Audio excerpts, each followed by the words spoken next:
Mobile junk நேயர்களுக்கு வணக்கம். இன்னைக்கு இந்தியா பூராவே வந்து பார்த்தோம்னா ஒரே பரபரப்பான சூழ்நிலை இருக்கு. அது ஏன் அப்படின்னு நம்ம பார்க்க போனோம் அப்படின்னா, அம்பேத்கர் அம்பேத்கர் அம்பேத்கர் அந்த ஒரு சொல் தான் இன்னைக்கு இந்தியாவே வந்து பார்த்தோங்கன்னா ஒரு பரபரப்பாக இருக்குது. அப்படின்னா இப்போ அம்பேத்கர் அம்பேத்கர் அம்பேத்கர் அப்படின்னா, நேற்று நாடாளுமன்ற மக்களவையில் வந்து பார்த்தங்க அப்படின்னா, எம்பி அவர்கள் வந்து ஒரு கேள்வி கேட்கும் போது அம்பேத்கரை பற்றி அவர் ஒரு விளக்கம் கொடுத்துருந்தாரு. அந்த நேரத்தில் அமித்ஷா அவர்கள் இருந்து என்னப்பா எப்போ பாரு அம்பேத்கர் அம்பேத்கர்னு சொல்லிட்டு இருக்குங்க, நம்ம பாஷையில் சொல்ல போனோம் அப்படின்னா, ஏன்பா கடவுள் பேரை சொன்னோம் அப்படின்னா 7 ஜென்மத்துக்கு புண்ணியமாவது கிடைக்கும், சொர்க்கத்தில் இடம் கிடைக்கும், அம்பேத்கர் பேரை சொன்னால் என்ன கிடைக்கும் அப்படின்ற மாதிரி அவர் பேசிட்டாரு. ஆனால் இந்த விஷயங்கள் தான் வந்து பார்த்தோங்க அப்படின்னா, இன்னைக்கு இந்தியா ஃபுல்லாகவே வந்து பரபரப்பா இருக்கு. ஒவ்வொரு தலைவர்களும் வந்து அமித்ஷா அவர்களுக்கு வந்து கண்டனம் தெரிவித்திருக்காங்க. முதல்வர் ஸ்டாலின் முதல் இந்தியாவில் உள்ள அனைத்து தலைவர்களும் வந்து பார்த்தோங்க அப்படின்னா இந்த விஷயத்துக்கு வந்து கண்டனம் தெரிவித்திருக்காங்க.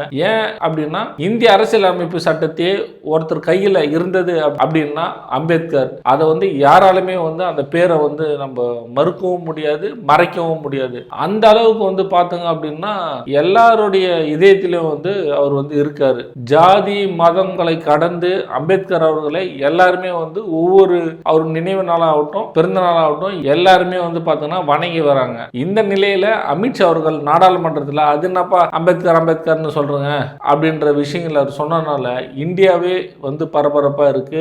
தமிழக எம்பிகள் ஆகட்டும், இந்தியா கூட்டணி எம்பிகள் ஆகட்டும் எல்லாருமே வந்து பார்த்தோங்க அப்படின்னா நாடாளுமன்ற அவையை புறக்கணிச்சு வெளியே வந்து ஆர்ப்பாட்டத்திலேயே வந்து ஈடுபட்டாங்க. அம்பேத்கர் புகைப்படத்தை வச்சுட்டு பாபா சாஹிப் அம்பேத்கர் அப்படின்னு சொல்லிட்டு பயங்கரமா ஒரு கோஷத்தையும் எழுப்பிட்டு நாடாளுமன்ற வளாகத்தையே வந்து அதிர்விட்டாங்கன்னே நம்ம வந்து சொல்லலாம். அம்பேத்கரை குறித்து அமித்ஷா அவர்கள் வந்து அறிக்கை விட்டுருக்காரு. அம்பேத்கரை நாங்க எந்த இடத்துலயும் வந்து இழிவுபடுத்தல, நீங்க வேணா அந்த பேச்சை வந்து முழுசா கேளுங்க அப்படின்னு சொல்லிட்டு அவர் வந்து சொல்லியிருக்காரு. அது இல்லாம வந்து பாத்தீங்கன்னா பிரதமர் மோடி அவர்களும் வந்து ஒரு அறிக்கையை வந்து வெளியிட்டிருக்காரு. அவர் என்ன சொல்ல வர்றாரு அப்படின்னா, அம்பேத்கர் அவர்களை என்னைக்குமே பிஜேபி விட்டு கொடுக்காது, ஏன்னா பிஜேபி ஆட்சியில தான் அம்பேத்கருக்கு அவ்வளோ விஷயங்கள் வந்து நாங்க செஞ்சிருக்கோம், அதனால காங்கிரஸ் ஆட்சியில் தான் அம்பேத்கர் வந்து அதிகமா வந்து அவமானப்பட்டிருக்காரு அப்படின்னு சொல்லிட்டு பிரதமர் மோடி அவர்கள் வந்து சொல்லியிருக்காரு. இந்த அம்பேத்கர் விஷயத்தை மக்கள் நீங்க எப்படி பாக்குறீங்க? அமித்ஷா அவர்கள் நாடாளுமன்றத்தில் அம்பேத்கரை பத்தி சொன்னது சரியா, இல்ல இந்தியாவையும் அம்பேத்கரையும் பிரிக்க முடியாதுன்றது சரியா அப்படின்னு சொல்லிட்டு உங்க கருத்துக்களை வந்து கீழே கமெண்ட் பண்ணுங்க. நன்றி, வணக்கம்.